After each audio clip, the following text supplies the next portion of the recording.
તો સુરતના ખાડીપુરથી 15 દિવસમાં લાખો લોકો પ્રભાવિત થયા છે। ખાડીપુરના કાયમી ઉકેલ માટે હવે ઉચ્ચ સ્તરીય સમીક્ષા બેઠક યોજાઈ રહી છે। ખાડી કિનારે ગેરકાયદેસર બાંધકામો સામે મેગા ડિમોલિશનની તૈયારીઓ પણ થઈ રહી છે। કલેક્ટર અને પાલિકા તંત્ર સંયુક્ત રીતે કામગીરી હાથ ધરશે। સીમાડા, મીઠી ખાડી, ભેદવાડ ખાડીના દબાણ પર કાર્યવાહી કરવામાં આવશે। કાંકરા ખાડી સહિતની ખાડી પરના દબાણ પર બુલડોઝર ફરશે। ભાટેના અને સોનારી ખાડીના બંને કાંઠે પણ દબાણો દૂર કરાશે। ખાડી કાંઠે નિયમ મુજબ 30 મીટર માર્જિન છોડવું ફરજિયાત છે। અનેક સ્થળોએ માત્ર 12 મીટર માર્જિન છોડાયાનું સામે આવ્યું છે।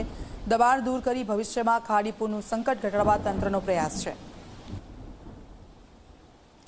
સંવાદદાતા ચેતન અમારી સાથે ફોન લાઈન પર જોડાઈ ગયા છે। ચેતન, ખાડીપુર અને તેનાથી સમસ્યાઓ અનેક થઈ રહી છે અને આપણે જોયું પણ છે વિસ્તારોમાં કે લોકોને કેવી પરિસ્થિતિનો સામનો કરવો પડ્યો છે। હવે આ સમસ્યા દૂર કરવાના પ્રયાસો હાથ ધરવામાં આવી રહ્યા છે।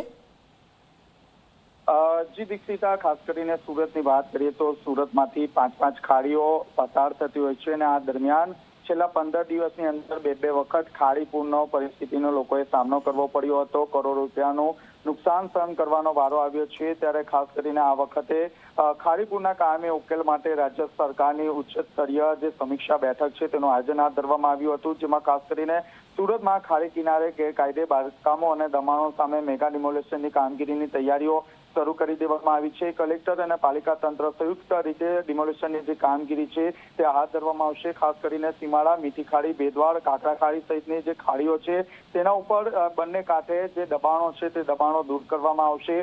ખાસ કરીને ખાડી કાંઠે નિયમ મુજબ 30 મીટરનું જે માર્જિન છોડવું પડતું હોય છે, પરંતુ જે ગેરકાયદેસર દબાણો અને બાંધકામો કરવામાં આવ્યા છે ત્યાં ફક્ત 12 મીટરનું જે માર્જિન છે તે છોડવામાં આવ્યું છે। પાણીના વહેણને અવરોધરૂપ દૂર કરવા માટે હવે જીસીબી અને બુલડોઝરથી આ સમગ્ર જે દબાણો છે તે હવે દૂર કરવામાં આવશે। જી બિલકુલ, આભાર ચેતન, આપની પાસેથી અપડેટ્સ લેતા રહીશું। તો કાયમી ઉકેલ શોધી કાઢ્યો છે અને હવે તે શરૂ કરવામાં આવશે। ત્યાંથી સંયુક્ત રીતે કામગીરી હાથ ધરાશે।